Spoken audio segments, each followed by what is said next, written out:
En México, el sistema republicano de gobierno se divide en tres poderes: el ejecutivo, legislativo y judicial. El ejecutivo, como su nombre lo indica, es el encargado de ejecutar las acciones, planes y programas administrativos para beneficio de la sociedad, propuestas planeadas y establecidas en el Plan Nacional o Estatal de Desarrollo a ejecutar durante el mandato, sea del presidente de la República, gobernadores e incluso presidentes municipales. El poder legislativo tiene la obligación de legislar las leyes y reglamentos, disposiciones, puntos de acuerdo, exhortos que sean necesarios, así como atender el funcionamiento de organismos que en base a comisiones tienen la obligación de vigilar el buen desempeño y ejercicio de los recursos destinados en cada presupuesto. El Poder Judicial tiene como obligación fundamental llevar la justicia a todos los sectores de la ciudadanía, desde el ámbito político hasta la más pequeña parte de la sociedad como lo son los individuos. Sin embargo, y por desgracia, en un país lleno de corrupción como lo es México, políticos, legisladores, funcionarios públicos por igual se han validado para obtener beneficios particulares gracias a un sistema judicial que se los ha permitido. Bajo este principio,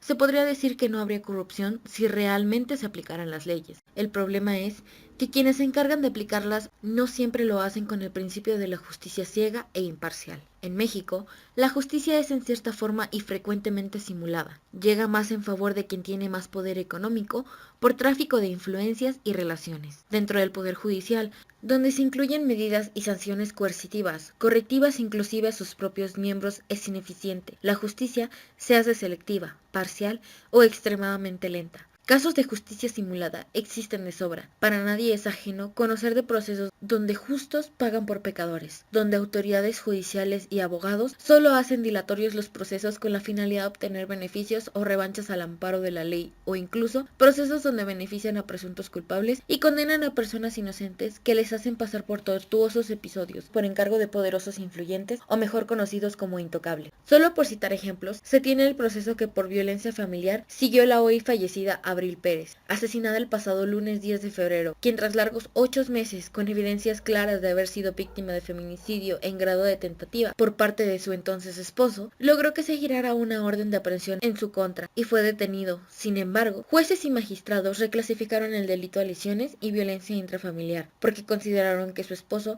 no tenía la intención de matarla dormida, a pesar de haberla golpeado con un bate de béisbol mientras lo hacía. Hoy Abril está muerta. Fue asesinada arteramente a balazos en la vía pública. No contaba con enemigos y la única potencial amenaza que tenía era su ex esposo. ¿Qué otros elementos obscuros o encubiertos propiciaron la liberación de este hombre por parte de 2 jueces y un magistrado? Hoy se informa que han sido suspendidos para proceder a investigar autoridades que en teoría deberían garantizar nuestra seguridad jurídica, y eso no sucedió en este caso. El Procurador de Justicia de la Ciudad de México envió una queja al Consejo de la Judicatura. Quieren que les expliquen por qué 2 jueces de control y un magistrado reclasificaron el delito de tentativa de feminicidio de esta mujer, de Abril, y aprobaron el cambio de la medida cautelar de su ex esposo, Juan Carlos García, lo que pues podía poner en riesgo a la víctima. Además, la Procuraduría de Justicia informó que abrirá una investigación en la Fiscalía de Servidores Públicos contra estos 2 jueces y el magistrado. Que queden claras las cosas esta noche. Es muy dudosa, como lo hemos visto aquí, es muy dudosa la actuación de los jueces, es muy dudosa otra vez la actuación del Poder Judicial. En otro caso, en Quintana Roo, las actuales autoridades estatales, en presunto contubernio con las autoridades judiciales, mantienen en prisión al exalcalde de Solidaridad y ex candidato a gobernador Mauricio Góngora N., por supuestos delitos que uno a uno ha logrado desestimar. Pese a ello, a decir de su defensa, han echado mano de todo tipo de argucias para la rivalidad o rencor en el que actualmente el gobernador Carlos Joaquín González tiene en contra del afectado, sin hasta ahora poderle comprobar una sola de las imputaciones que obra en su contra. Sin embargo, sigue en prisión sin el beneficio para llevar su proceso en libertad.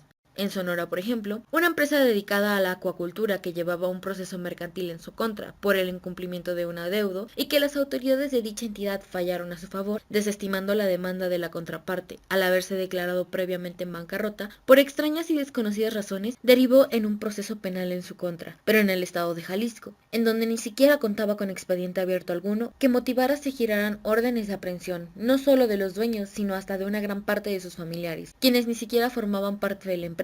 Pese a ello, el matrimonio propietarios de la empresa fue detenido desde 2018 y consignados en un penal de Jalisco. Jalisco, a decir de Arturo Saldívar, presidente de la Suprema Corte de Justicia de la Nación, es la entidad en todo el país con más denuncias en contra de autoridades judiciales. Así lo afirmó el 3 de mayo de 2019. Ya entonces, tenían varias investigaciones, denuncias y procesos disciplinarios en contra de los jueces y magistrados de aquel estado por posibles actos indebidos o de corrupción. Jalisco merece mayor atención por diversos hechos inexplicables en materia judicial, pero serán tratados en próximas entregas.